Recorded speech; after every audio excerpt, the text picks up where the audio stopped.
योग वशिष्ठ में टॉपिक चल रहा है कि वशिष्ठ जी ने बताया ब्रह्मा जी का और स्वयं का जन्म कैसे हुआ, उनका किस लिए हुआ, और ज्ञान प्राप्ति का विस्तार बताया। राम जी के वैराग्य की प्रशंसा की और वक्ता और प्रश्नकर्ता के लक्षण क्या है विशेष रूप से किया। पिछली बार यही टॉपिक हुआ, अब भी यही टॉपिक है।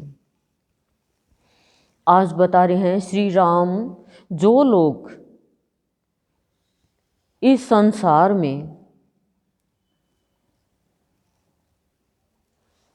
श्री राम जो लोग इस संसार की असारता एवं दुख रूपता को देखकर अपनी सांसारिक बुद्धि का परित्याग कर देते हैं, वे सांकल से छूटे हुए गजराजों की भांति संसार बंधन से मुक्त होकर पर ब्रह्म परमात्मा को प्राप्त हो जाते हैं। कि परमात्मा को प्राप्त करना है, उसके लिए बताया है कि क्या है, कि ज्ञान ही बताया है ना, ज्ञान का ही विस्तार बताया है इसमें, कि ज्ञान प्राप्ति का विस्तार, ज्ञान प्राप्ति का विस्तार, छोटा सा ज्ञान नहीं। अब ज्ञान प्राप्त जिसको हो जाएगा वो पर ब्रह्म परमात्मा को प्राप्त कर लेगा। लेकिन ज्ञान क्या, तो इसमें ये बताया, राम को कह रहे हैं कि कोई भी प्राणी इस संसार की असारता और दुख रूपता को देखकर, संसार की असारता कि ये संसार असार है, इसमें सार नहीं है, सार तो ईश्वर में है। फिर दुख रूपता, इस संसार में किसी को भी देखो, किसी के कोई दुख लगा, किसी के कोई दुख लगा, किसी के कोई दुख लगा है। जैसे किसी संत के पास में एक महिला जाती है कि मेरे पुत्र का दुख है, मेरे पुत्र को जिंदा करो। आप तो संत हो, संत ने कहा मैं तेरे पुत्र को जिंदा कर दूंगा, लेकिन किसी के घर में कोई मौत नहीं हुई है, वहां से तुम कुछ अनाज के दाने लाओ। वो कम से कम भी 100 घर में गई होगी, लेकिन किसी के घर में कोई मर गया, किसी के घर में कोई मर गया, किसी के घर में कोई मर गया, तो वो भूल गई अपना दुख। तो कह रही हैं किसी के कोई दुख, किसी के कोई दुख, बोले संसार दुख रूपता है, लेकिन इसको देखकर संसारिक बुद्धि का जो भी प्राणी परित्याग कर देता है, संसारिक बुद्धि नहीं रखता है, तो कह रहे हैं वो प्राणी, उसका जीवन कैसा होता है, सांकल से छूटे हुए गजराजों की भांति। कि हाथी सांकल से बंधे हुए होते हैं, ऐसे वो प्राणी होते हैं, लेकिन वो संसार बंधन से मुक्त हो जाते हैं। ये सांकल बताइए, दुख और संसार की असारता, संसार के बंधन से बंधे हुए रहते हैं, कोई परिवार में, कोई धन में।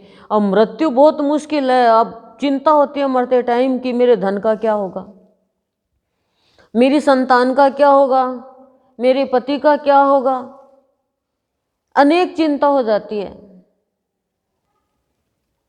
तो कहने का तात्पर्य क्या है कि पर ब्रह्म परमात्मा को प्राप्त वो ही प्राणी होते हैं जो प्राणी ये जान लेता है, ज्ञान प्राप्त हो जाता है कि ये संसार असार है और यहाँ दुख ही दुख है। वो अपनी सांसारिक बुद्धि को छोड़ देता है, ऐसे छोड़ देता है जैसे हाथी सांकल से छूट गया हो, ऐसे ही वो संसार बंधन से मुक्त हो जाता है। पर ज्ञान हुए बिना कैसे, ज्ञान नहीं होगा, संसारी बुद्धि का त्याग नहीं होगा बिना सत्संग के, तो हम बंधे ही रहेंगे। सांकल से बंधा हुआ पशु कहाँ तक जाएगा। यह जगत परंपरा विषम और अनंत है। करिए, जगत की जो परंपरा है ना, ये एक समान नहीं है और अनंत है, इसका कोई भी अंत नहीं है परंपरा का। इसमें पड़ा हुआ महान जीव देहाध्यास से युक्त रहता है, अतएव ज्ञान के बिना उसे परम पद की प्राप्ति का मार्ग नहीं सूझता। परंतु रघुनंदन, जिनकी बुद्धि अगाध है, ऐसे विवेकशील पुरुष इस दुस्तर भव सागर को ज्ञान रूपी नौका द्वारा क्षण मात्र में ही पार कर जाते हैं। क्षण मात्र में, क्या कह रहे हैं कि ज्ञान के बिना परम पद की प्राप्ति का मार्ग नहीं मिल सकता। ज्ञान जरूरी है कि ये मुझे परम पद की ओर लेके जाएगा, और ज्ञान होगा तभी तो हम अच्छे और बुरे का भेद कर पाएंगे, कर्मों का हमें ज्ञान होगा कि कौन से कर्म मुझे ईश्वर से मिलाएंगे, कौन से कर्म मुझे नरक योनि में नरक गति लेंगे, कौन से स्वर्ग में लेके जाएंगे, कौन से वैकुंठ में लेके जाएंगे।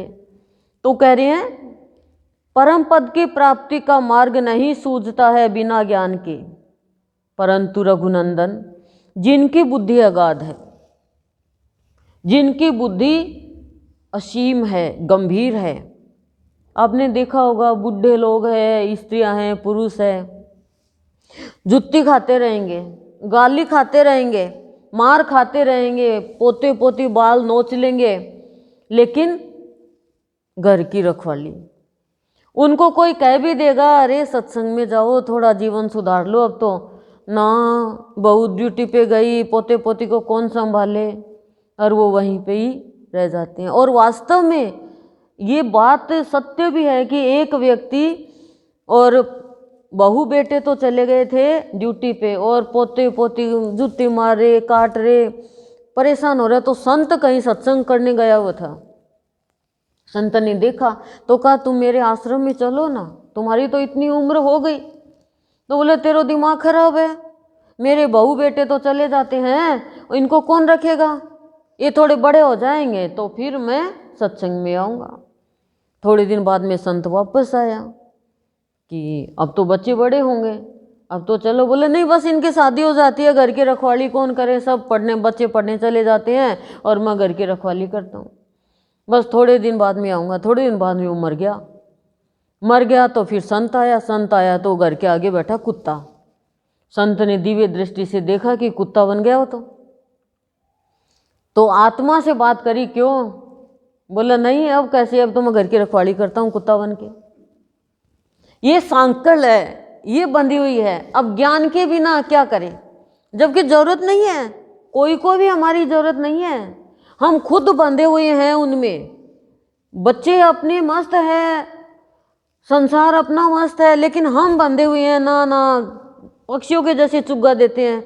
20 वर्ष का हो जाए, 30 वर्ष का हो जाए, बच्चों के बच्चे हो जाए तो भी उनमें ही हम अपनी ज़िंदगी बिता देते हैं। लेकिन उनको हम कहें कि हमारा ये है तो उनको गुस्सा आएगा, वो हमारा करेंगे, उनकी परीक्षा तो लो। लेकिन हम लोग ही बंधे हुए हैं, कोई बांधता नहीं है, हम बंधे हुए हैं इसमें। समझ रहे हो?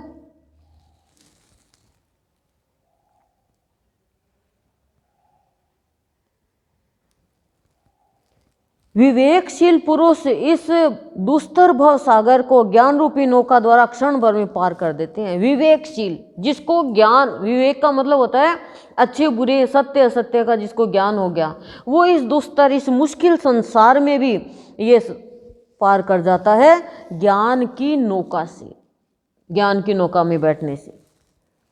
और क्षण भर में ही, क्षण मात्र में ही, वाल रत्नाकर डाकू को एक क्षण में ज्ञान हो गया कि मेरे ये कोई काम नहीं आएंगे। क्षण भर में ऋषि बन गए और रामायण लिख दी। पर हमारे पता नहीं बुद्धि क्या बजर बट्टू हो रही है क्या, हम क्यों नहीं सांकल से खुल पाते हैं। कोई ने नहीं बांध रखा, हम खुद बंधे हुए हैं, हमने खुद ने अपने आप को बांध लिया, फिर कहते हैं खोलो रे खोलो रे खोलो रे। अंदर घुस गए, घुस के कुंडी लगा ली, ताला लगा लिया और कह रहे हैं अरे कोई खोलो, अरे कोई खोलो, अरे कोई खोलो, मेरे को किसने बंद कर दिया। सब कहेंगे अरे हम तो खोल दिया, तुम भीतर से खोलो, भीतर से तुमने बंद कर लिया। तो भीतर से हमने अपने आप को बंद कर लिया, कोई बच्चों में, तो कोई बहू में, तो कोई जवाई में, तो कोई धन में, तो कोई पति में, तो कोई संसार में, अनेक चीज़ों में बांध लिया। ऐसा नहीं हो कभी रह करते रह जाएं और सब लुट जाए। और योनि क्यों मिले हमें, हम बंधे हुए हैं और सब अपना प्रारब्ध लेके आए हैं। संसार सागर से उबारने वाले उस ज्ञान रूप उपाय को तुम अपनी बुद्धि से, जो नित्य विवेक वैराग्य आदि से समन्वित है, एकाग्रचित होकर श्रवण करो, क्योंकि इस निर्दोष ज्ञान युक्ति के बिना अत्यंत विक्षेपों से परिपूर्ण ये सांसारिक दुख और भय चिरकाल तक हृदय को संतप्त करते रहते हैं। क्या बताया है? संसार सागर से उबारने वाले उस ज्ञान रूप उपाय को संसार सागर से कौन उबारता है? ज्ञान। तभी तो कहते हैं आत्मज्ञान लो, आत्मज्ञान लो। लेकिन विवेक के बिना ही नहीं पता आत्मा होती क्या है। तो कह रहे संसार सागर से पार करने के लिए ज्ञान रूपी उपाय को तुम बुद्धि से, जो नित्य विवेक वैराग्य आदि से समन्वित है। बुद्धि के अंदर ही विवेक आएगा, वैराग्य आएगा। विवेक आते ही तो वैराग्य आ ही जाएगा। विवेक जग गया यानी ज्ञान हो गया अच्छे बुरे का, सत्य असत्य का, फिर तो वैराग्य आ ही जाएगा कि ये तो सब असार है, ये मुझे भगवान से थोड़ी मिलाएंगे। फिर कोई हम कर्मकांड में थोड़ी फंसेंगे, फिर तो हम वो कार्य करेंगे जिससे हमें शांति मिले और औरों को भी शांति मिले।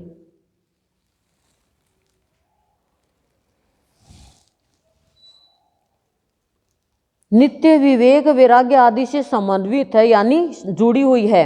एकाग्रचित होकर श्रवण करो। गुरुदेव कह रहे हैं तुम सुनो कोई बात तो एकाग्रचित होकर सुनो। ऐसे सुनो कि कहीं गुरुदेव मेरी बुराई तो नहीं कर रहे, ऐसे सुनो। या मेरी बड़ाई तो नहीं कर रहे, ऐसे सुनो। क्या पता मेरी कोई बुराई कर दे, मेरी कोई बड़ाई कर दे। कोई बुराई करता तो ध्यान से सुनते, बहुत ध्यान से सुनते हैं। ए दूर जा, ए दूर जा, सुनने देना दो बात। कान भी भाग के कहीं ऊपर नीचे चले जाते हैं। कोई तेरे लिए आज वो ऐसे बोल रही थी, अच्छा और क्या बोल रही थी, और क्या बोल रही थी, और क्या बोल रही थी, 10 बार पूछेंगे। और बड़ाई कर रही है तो भी और क्या बोल रही थी, और क्या बोल रही थी, और क्या बोल रही थी। ध्यान से सुनते हैं कि नहीं सुनते? ऐसे ही भगवान की बात सुनो कि मेरी बात है बस, ये तो मैं ही राम हूँ, मेरी बात हो रही है, ऐसे सुनो। मेरे को मेरी बुराई कर रहे हैं, मैं ही बंधी हुई हूँ सांकल से, मेरे को ही बोल रहे हैं ऐसे सुनो कि मेरे लिए कहा जा रहा है मैं ही एक अकेली संसार में हूँ। सब ऐसे सुनो, सब अकेली ही तो है, मैं दो थोड़ी हूँ, तो आप भी दो नहीं हो, एक ही तो है। और जैसे शिष्य में हम देखते हैं ना कि मेरा मुंह कितना अच्छा लग रहा है, साड़ी ऊपर नीचे तो नहीं है, ऐसे ही कि देखते हैं कि भाई हाँ पटली सही है क्या, पेटीकोट तो नहीं दिख रहा, पिन सही लग गई क्या। ऐसे ही मन को देखो, बुद्धि को देखो, मेरा मन सही चल रहा है ना, मेरी बुद्धि सही काम कर रही है ना। ऐसे विचारों को देखो कि मेरे विचार कहाँ कहाँ जा रहे हैं, अरे क्यों जा रही है वहाँ पे, जल्दी लाओ जल्दी लाओ। ऐसे इनको चेक करो, सुंदर है क्या, सुंदर है क्या। गुरु तो वही तो दर्पण देता है।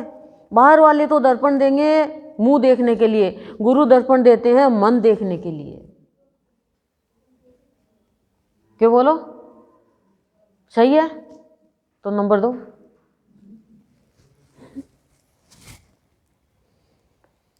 श्रवण करो एकाग्रचित होके, चित्त को कहीं मत जाने दो, क्योंकि इस निर्दोष ज्ञान युक्ति के बिना अनंत विक्षेपों से परिपूर्ण ये सांसारिक दुख और भय चिर काल तक हृदय को दुखी रखते हैं। क्या कह रहे हैं कि इस निर्दोष ज्ञान युक्ति के बिना, ज्ञान की युक्ति जब तक नहीं आएगी हम दूसरों में दोष देखते रहेंगे, और अनंत विक्षेपों, अनंत बाधाओं, अनेक कष्टों से परिपूर्ण ये संसार दुख और भय चिरकाल तक, दुख और भय लंबे समय तक हमारे हृदय को दुखी रखते हैं। दुख होता है, कोई भी कुछ गलत होता है या हम चाहते हैं वो नहीं होता तो हमें दुख होता है, और हमें हर चीज़ का डर लगता है, मेरी इज्जत नहीं चली जाए। बीमारी आई सब डर गए, मेरे बच्चों के नहीं हो जाए, मेरे परिवार वालों के नहीं हो जाए, मेरे इसके नहीं हो जाए, मेरे उसके नहीं हो जाए। अनेक हमें डर घेर लेते हैं। मृत्यु का डर लगता है, बीमारी का डर लगता है, एक्सीडेंट का डर लगता है, संसार का डर लगता है, परिवार वालों का डर लगता है, अनेक डर लगता है। तो कह रहे हैं ये डर, ये दुख, ये संसार में ये बाधा बन के आते हैं हमारे जीवन में, लेकिन कह रहे हैं ज्ञान की युक्ति जब आ जाएगी तो इनसे हमें छुटकारा मिल जाएगा। हे राघव, श्रेष्ठ पुरुषों में शीत, उष्ण, वात आदि द्वंद्व जनित दुखों को सहन करने की क्षमता ज्ञान के बल पर ही आती है, अन्यथा ज्ञान युक्ति के अतिरिक्त वे किसी प्रकार सहन नहीं कर सकते। कह रहे हैं हे राघव, राम जी को बता रहे हैं वशिष्ठ जी की श्रेष्ठ पुरुषों में शीत, उष्ण, वात यानी गर्मी, सर्दी और वायु, ये द्वंद्व जनित यानी झगड़े लड़ाई, इनका जो दुख सहन करने की शक्ति आ जाती है, क्षमता आ जाती है, कब? ज्ञान के बल पर। कैसे कैसे आ जाती है? क्योंकि ज्ञान हो जाता है तो शरीर का भान ही नहीं रहता।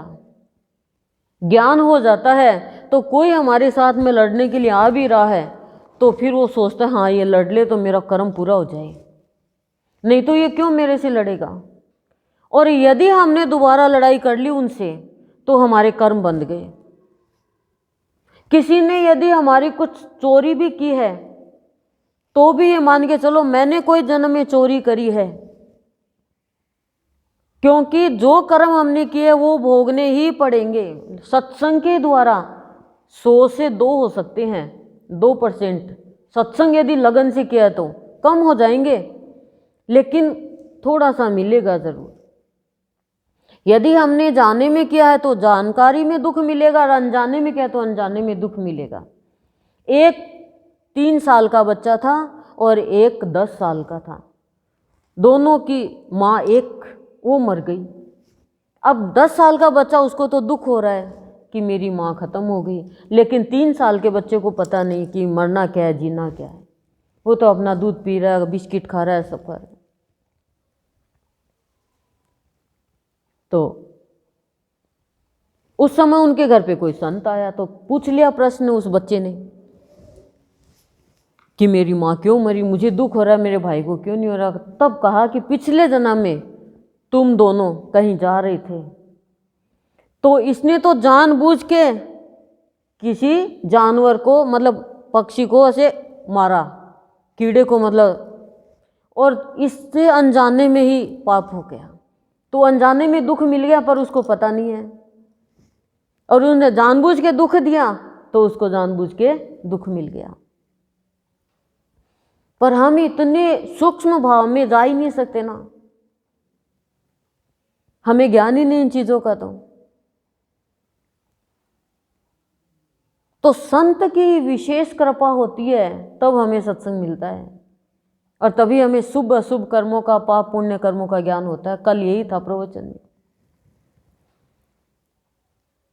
तो द्वंद्व जनित दुखों को सहन करने की क्षमता ज्ञान के बल पर आती है, अन्यथा ज्ञान युक्ति के अतिरिक्त वे किसी प्रकार सहन नहीं कर सकते।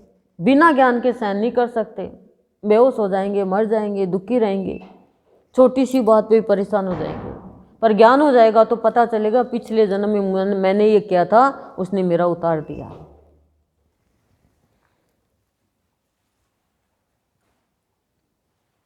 दुख की चिंताएं अज्ञानी मनुष्य को पद पद पर आ घेरती है और समय अनुसार उसे उसी प्रकार संतप्त करती रहती है जैसे अग्नि की लपटें तृण को जलाकर भस्म कर डालती है।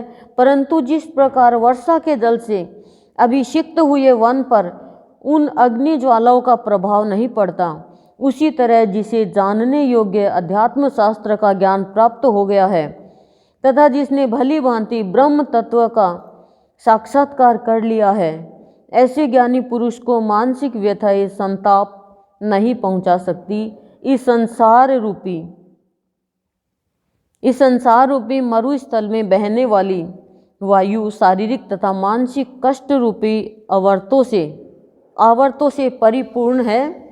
यह क्षुब्ध होकर भी तत्व ज्ञानी को वैसे ही पीड़ित नहीं कर सकती जैसे प्रचंड आंधी कल्प वृक्ष का कुछ नहीं बिगाड़ सकती। क्या करें?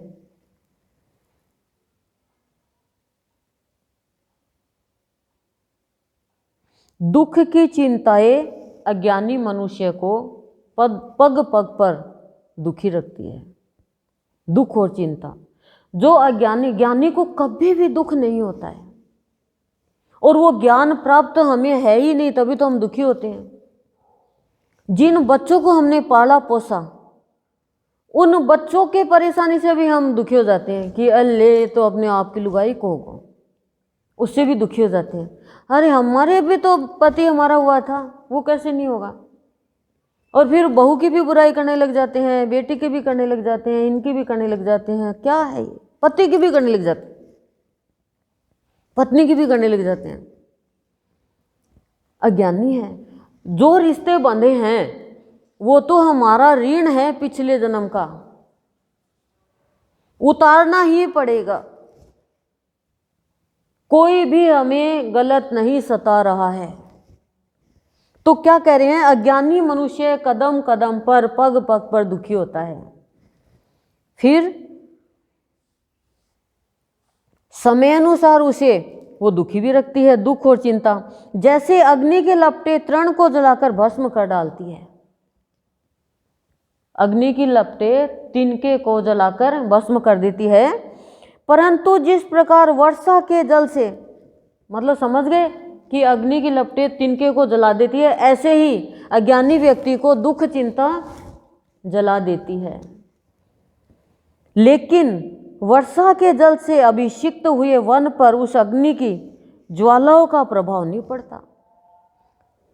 जिस वन पर वर्षा ने अभिषेक कर दिया, यानी नहला दिया अच्छे से, उस पर अग्नि की ज्वाला अपना प्रभाव नहीं डालेगी।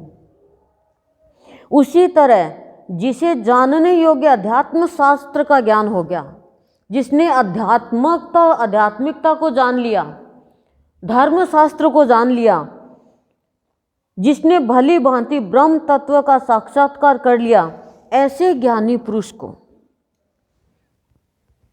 मानसिक व्यथाएं संताप नहीं पहुंचाती। उसे मन की चिंता, मन का दुख कभी भी नहीं होगा। एक बार बाहर का थोड़ा सा हो जाएगा, लेकिन मन दुखी नहीं होगा। हमारा तो मन कुलबुलाता रहता है।